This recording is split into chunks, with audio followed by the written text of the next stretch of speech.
আচ্ছা, কখনো কি ভেবে দেখেছেন কথার মধ্যে কি অদ্ভুত একটা শক্তি লুকিয়ে আছে? কথা আমাদের গড়তে পারে আবার ভেঙেও দিতে পারে। আর এই শক্তিটা সবচেয়ে বেশি কাজ করে যখন কথাগুলো আসে আমাদের বাবা মায়ের কাছ থেকে। আজকের এই আলোচনায় আমরা ঠিক এটাই দেখব যে বাবা মায়েরা বাচ্চাদের সাথে কথা বলার সময় প্রায় কোন ভুলগুলো করে ফেলেন আর তার প্রভাব কতটা সুদূর প্রসারী হতে পারে।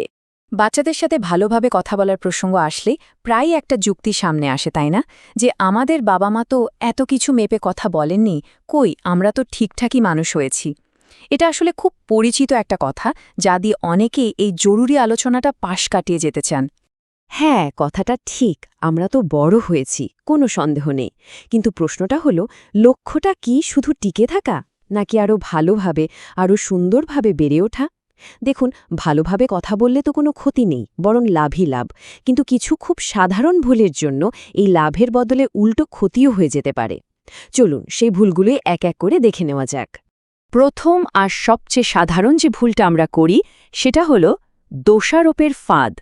মানে যখনই আমরা হতাশ বা বিরক্ত হই, তখনই এই ফাঁদে পা দিয়ে ফেলি, যা একটা বাচ্চার মনে হীনমন্যতার বীজ বুনে দেয়। তুমি সবসময় এই কাজটা করো, বা তুমি তো কখনোই আমার কথা শোনো না। কি খুব পরিচিত লাগছে শুনতে? আমরা হয়তো নির্দিষ্ট কোনো একটা ঘটনায় বিরক্ত হয়েই কথাটা বলে ফেলি, তাই না? আমাদের কাছে এটা খুব সাধারণ মনে হয়। কিন্তু আসল সমস্যাটা হয় অন্য জায়গায়। দেখুন, আমাদের বড়দের মস্তিষ্ক আর একটা বাচ্চার মস্তিষ্ক তো একভাবে কাজ করে না। ওরা এই সবসময় বা কখনো এর মতো শব্দগুলোকে একদম আক্ষরিক অর্থের সত্যি বলে ধরে নেয়। আর এর ফলে কি হয়? ওদের মনে গেঁথে যায় যে আমি আসলেই খারাপ, বা আমাকে দিয়ে কখনোই কিছু হবে না। আর এই বিশ্বাসটা ওদের আত্মবিশ্বাসকে ভেতর থেকে একদম শেষ করে দেয়। আচ্ছা, এবার আসি দ্বিতীয় ফাঁদটায়, যেটা হলো তুলনা করা। অনেক বাবা মা ভাবেন যে তুলনা করলে বুঝি বাচ্চারা অনুপ্রাণিত হবে, ওদের মধ্যে ভালো করার জেদ তৈরি হবে। কিন্তু সত্যিটা হলো, ব্যাপারটা হয় ঠিক তার উল্টো। আশির বাড়ির ছেলেটাকে দেখ, কত ভালো রেজাল্ট করলো, অথবা তোমার কাজিনের মতো হতে পারো না। এই ধরনের কথাগুলো তো আমাদের সমাজে খুবই কমন, তাই না? হয়তো ভাবা হয় যে এতে বাচ্চাটা শুধরে যাবে বা আরও চেষ্টা করবে। কিন্তু ভাবুন তো একবার, একটা বাচ্চার কাছে এই কথার মানে কি দাঁড়ায়? ওর কাছে এটা ওর নিজের পরিচয়ের উপর একটা আক্রমণের মতো। তোমাকে অন্যের মতো হতে হবে, এই বার্তাটা ওকে উৎসাহ দেওয়ার বদলে ওর মনে রাগ, জেদ আর ক্ষোভ তৈরি করে। ও ভাবতে শুরু করে, তার মানে আমি যেমন, সেটা যথেষ্ট ভালো না। শুধু তাই নয়, যার সাথে তুলনা করা হচ্ছে তার উপরও কিন্তু একটা বিদ্বেষ তৈরি হয়ে যেতে পারে। এবার আমরা এমন 4টা ভুলের কথা বলবো যা বাচ্চার মনে একটা অদৃশ্য ক্ষত তৈরি করে। এই ক্ষতগুলো বাইরে থেকে দেখা যায় না, কিন্তু এর কষ্টটা অনেক দিন ধরে থেকে যায়। এই 4টা প্যাটার্ন হলো খারাপ নামে ডাকা, লেকচার বা জ্ঞান দেওয়া, হুমকি দেওয়া, আর ব্যঙ্গ বা সার্কাজম করা। চলুন এগুলোকে একটু কাছ থেকে দেখি। প্রথমে আসি খারাপ নামে ডাকা। ধরুন, তো একটা গাধা, বা একেবারে ছাগল একটা। এই কথাগুলো আমরা হয়তো রাগের মাথায় খুব হালকাভাবেই বলে ফেলি, কিন্তু সত্যি বলতে এটা এক ধরনের মানসিক নির্যাতন।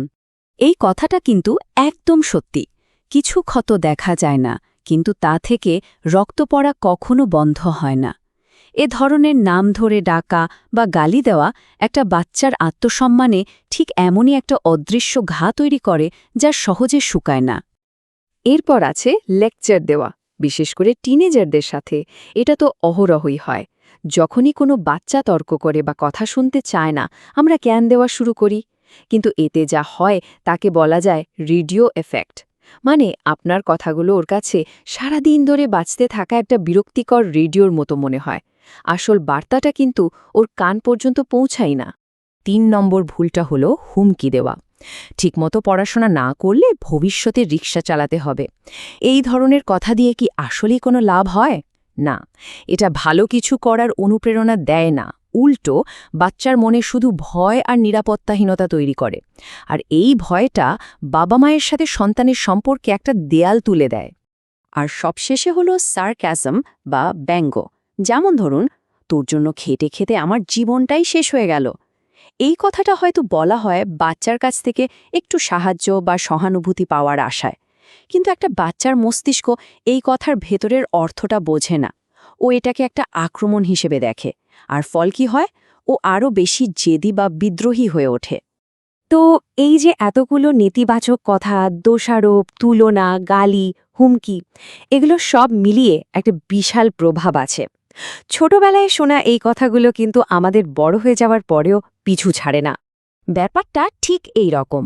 ছোটবেলায় বাবা মায়ের বলা কথাগুলোই ফোঁটা ফোঁটা জলের মতো জমতে জমতে আমাদের ভেতরের কণ্ঠ বা ইনা ভয়েস হয়ে যায়। একসময় আমরা নিজেরাই নিজেদেরকে নিয়ে ওই কথাগুলো ভাবতে শুরু করি। আর তারপর যখন আমরা বড় হই, জীবনের কোনো একটা কঠিন সময়ে বা সামান্য কোনো ঘটনায় ছোটবেলার সেই পুরনো কষ্টগুলো আবার নতুন করে জেগে উঠে, ঠিক দগদগে ঘায়ের মতো। আর এভাবেই কিন্তু নিজের অজান্তেই আমরা আমাদের সন্তানদের মানসিক স্বাস্থ্যের ভিত্তিটাকেই হয়তো দুর্বল করে দিই। তাহলে এখন প্রশ্ন হলো, উপায় কি?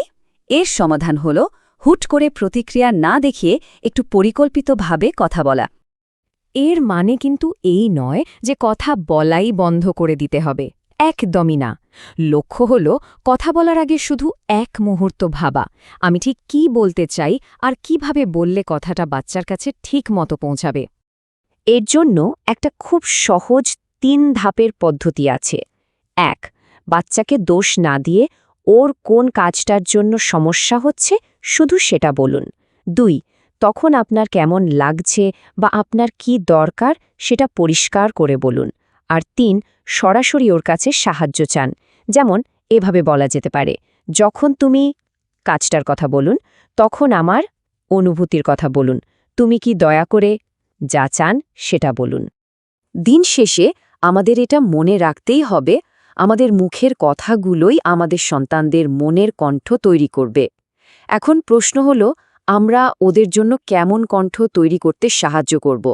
এমন একটা কণ্ঠ যা ওদেরকে আত্মবিশ্বাসী করে তুলবে, নাকি এমন কিছু যা ওদেরকে সারা জীবন হীনমন্যতায় ভোগাবে?